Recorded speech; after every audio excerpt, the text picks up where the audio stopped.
Welcome back to the show where we pick Premier League players to try and find a new team to root for during the week. I'm your host, Dave, and with me, as always, is the resident English football expert, Damien. Ahoy there. I say resident because he's the only one I could find. There's not many of us over here. No, there's not. Gee, I wonder why. Anyway, so we did miss a week, but we're going to talk about the matches we picked from Matchweek 24. In case any of you forgot, they were Brentford, Crystal Palace, Southampton, and Liverpool. 3. Yay, good for you. My team will be next, don't worry. I Or Arsenal. Yeah, or Arsenal. Okay, well, we'll just get into it. So, we're just going to go down the list one by one. So, last match, and we went 3 for 1 with the clubs, which is pretty good, but we're gonna start with the bottom, I guess. So, Brentford played Tottenham. They lost 0-2, which is very disappointing, and especially with this kind of match, because how Brentford has been playing lately and even how they played against the Spurs was very good. Like it was a very positive game, but they could not finish to save their life. I think they have the best home form in the Prem Yeah. as well. And And it's like, yeah, they were getting shut down, and like they were saying before that Tottenham's defense has kind of been falling apart a little bit. They've been like losing players or like people getting hurt. They've been having to do the Tottenham shuffle, if you will, and it's like they were able to keep Brentford from scoring the entire time, which was, but I mean, scoring themselves, they only really had 2 chances. yeah. To be honest. And although They took 'em. one of them was kind of an own goal, but that was just hard to watch. But anyway, I mean, it was really Brentford's game to win. It was really fun watching them play during that. So I mean, I look forward to seeing what they can do the rest of the season, if they keep, putting up that kind of a fight with everybody. It's fine. But moving on, we had Crystal Palace playing Manchester United, and they won 2-0. Yes, they did. Yay! Which I mean is just normal for how Crystal's been doing as well. Especially Jean-Philippe Mateta. Yes, He just can't stop scoring. no, you can't. He's everywhere and doing exactly what he's supposed to. It's just amazing to watch. Like there was nothing really special, I guess. Like with the match, it was just Manchester United could not get anything out of them. And Crystal took advantage of every opportunity they had, which they took so many. It was amazing. It was like Crystal Palace were just clearly the better team, and again, it was a lot of fun to watch. Not just to see Manchester lose, but just seeing what, the effort and the set pieces Crystal were able to put out there. It was just amazing. I think the statistic is Crystal Palace have won their last 4 away games at United. Yep. Because it was 3, and then 3 plus 1. I think it was like Mateta has scored the last 7 against him or something. I don't think I have that right, but it's something where he can't not score against United. That's basically kind of the stat that they're throwing up on How much Crystal? him. Pretty much, Just bring him on as a sub if we need to. right? All right, going to the third match. Southampton was playing Ipswich, and Southampton brought home the win 2-1. 86th minute as well, I think, for the winner. Yep, and this was one of those matches. I mean, we were looking forward to, not because Southampton and Ipswich are at bottom of the table, which I mean just sucks in general, but the fight that they put out there during this, because neither team wants to get relegated. I mean, especially Ipswich, because they just got back up after how many years. Right. But it was one of those things where when you're watching these guys play, they're saying, "Oh, we're not literally not going down without a fight." Like I'm shocked punches weren't thrown, because that's the kind of physicality that these guys were putting out there. You wonder if the ref has a word with them, like, I know you're going to be feisty, just don't swing any elbows. Yeah, And I we'll mean, just let the game play out. Yeah. Because he wasn't blowing for fouls every 30 seconds, which was nice. yeah, I mean, which was nice, but it would have been fair too because there were so many. It was crazy. I think they'd And- still be playing. Yeah, to be and honest. and the amount of boos from fouls not being called and everything, but um, how much respect these two teams had for each other by the end of it. Because I mean, you watched and it was basically a rugby match. These two teams going at each other. By the end of it, everybody was shaking hands, everybody was hugging, everybody was like talking to each other, like it was just another day, even though they like went out there and literally had a scrum. It was, it was amazing to see the amount of respect these two teams had for each other after all of that. It was a really good game, too. Yeah, it was amazing fun to watch on both sides. I mean, we were rooting for Southampton, but both teams were just fun. That's the big part of it. And Southampton's winning goal was pretty good, too. It was pure striker instinct. He followed it in. A lot of players may have left that, but he's like, Yep. this might bounce my way, and it did.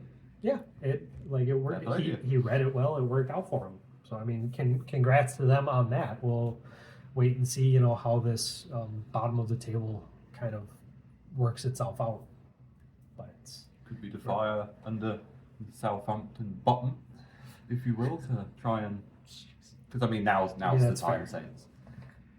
Now, yeah, like don't wait now. If you have a gear to kick it into, do it. I mean, yeah, that's basically it. And then last match that we got to watch was Liverpool versus Bournemouth, and Liverpool won 2-0. Yay! If you're looking for a game to watch, this is the one because 2-0 makes it sound easy.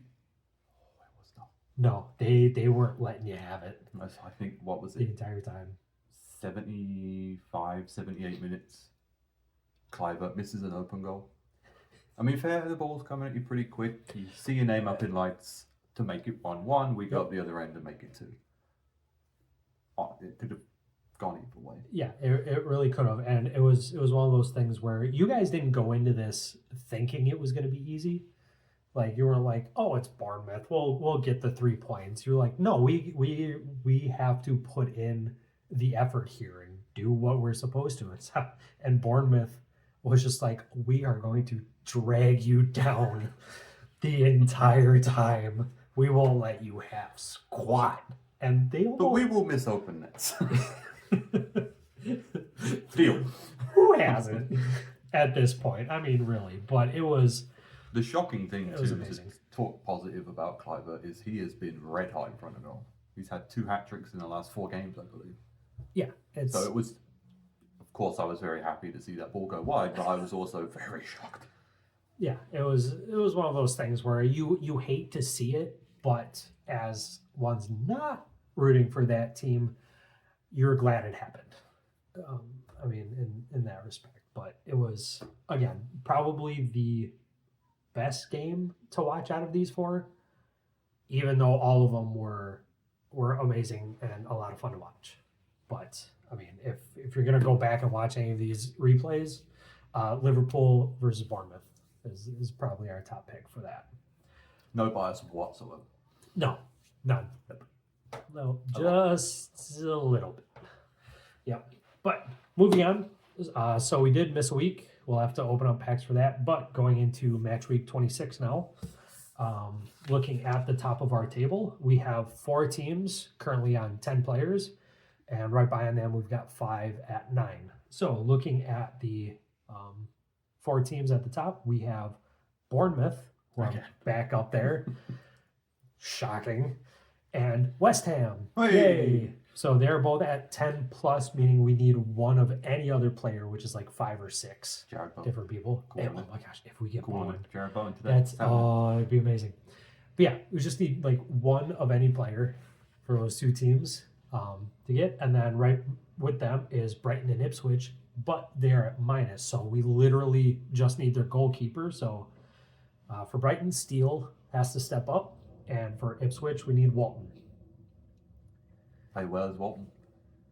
Oh God, That's the name of our show. We still don't have a name for the show. Where's Chaplin? There's a name for the show. Where's Walton? Where's Chaplin? Because Everywhere. he's everywhere because he's the top player we've picked. We're getting off track here. Okay. I believe Ipswich, we actually have 11, Yes, we do but technically we don't have to keep it. we have 11 different players, but they're all field players, no keepers, so it doesn't count for that. But I mean, we've got plenty of people in reserve, so granted, by the end of this, we'll probably get Ipswich a couple times, at least. And talking of missing keepers, the Knights. Yep, and moving on to the nines, we have Arsenal, Everton, Fulham, Man City, and Tottenham, all at minus. So we need one of any other player and their goalkeeper, period. Otherwise, that's not happening. But So hopefully it's the goalkeeper show this week. yeah, that's literally what it is. Like we've only been picking keepers for 5 different teams. I mean, granted more than that because of how many teams we've picked over all this, but there's only a few with keepers in reserves. Everybody else, that's basically all they need for us to get our support for the matches. But I mean, hey, we got some packs to open, so we're gonna kick on into it and see what teams, if any, we're gonna get for this next weekend. Most likely we should. If we don't, then we need to send a strongly worded letter to Panini about how they're packaging these cards. But Agreed. yeah, let's go. All right, so keeper. It basically just needs to be the keeper show for today, and that's not one of them. keeper. Nope, it is at Ipswich. So we got Harry Clark here. Ooh, we got Brentford Stadium? Tech Community Stadium. G-Tech. G-Tech. Really, they can't put it like a space or a period or a hyphen or something. Thanks, Brentford. That's what I want to say was G-Tech. What's that spell? Okay, Vestergaard for Leicester. We got Benrek from Southampton. And Hypersonic Adozi. There we go. Ooh, midfield master Gibbs White. It's always fun to see. Right. Digital pack. We got Calvin Bassey for Fulham and a Chris Wood for Forest. Red hot player right now, Chris Wood. Oh, looking cards so far. Something special. Oh, there's a free pack. Okay. Got a Leicester midfielder, and it's a Magic Touch Dewsbury Hall. I just like saying Dewsbury. That's He's a good also name. a Chelsea player now. Shh. All right. Ooh, and we got a relentless John McGinn. There you go. George Hurst with Ipswich. There we go. Harry Toffolo. Close enough. Now we got Harry for Forest. Hey, Maxwell Coronet with West Ham. Who's not with West Ham? They just keep getting rid of him. Kieran Trippier, Newcastle. Another Chris Wood with Forest. And Pablo Sarabia for Wolverhampton. I haven't seen a Wolverhampton player in a while. Haven't seen a keeper in a while. That too. All right, let's see. Maybe we'll get one here. All right, we got Janelt with Brentford. Twanzebe with Ipswich. A lot of Ipswich now. Saka for Arsenal. It's because we talked about Connor Chaplin. Yep, that's it. Pretty much. Tim Ream for Fulham. Back in the MLS now? Hey, I'll take it. Oh, okay, these cards really stuck together. Are you kidding me? All right. That was like an error card. We got Nkunku with Chelsea. Ooh, Powerhouse Bassi for Fulham. And a breakthrough Crystal Palace Wharton. And Magic Touch Gabriel Jesus for Arsenal. And still no keepers. Which is interesting because Gabriel Jesus puts Arsenal on 10 points. If the Arsenal keeper David Raya comes up, of course. Oh. Of course. Hey, we did get a keeper, but it's one we already have. That's the 5th no. Yep. That's a lot of nettos in net. I'll see myself out. All right. Got Martinelli with Arsenal. Barnes for Newcastle. Alvarez with Man City. Ooh, a bonus Aston Villa. And it's Villa Park. Look at that. Oh, another bonus for Bournemouth. Oh, Vitality Stadium. Mm-hmm. Cool. And we got a double stadium for. Well, I just spoiled that. So we got a Kuna with, for Wolverhampton, and a golden baller, Ollie Watkins. All right. We've pulled what, 3 golden ballers now, and they've all been different. Yep.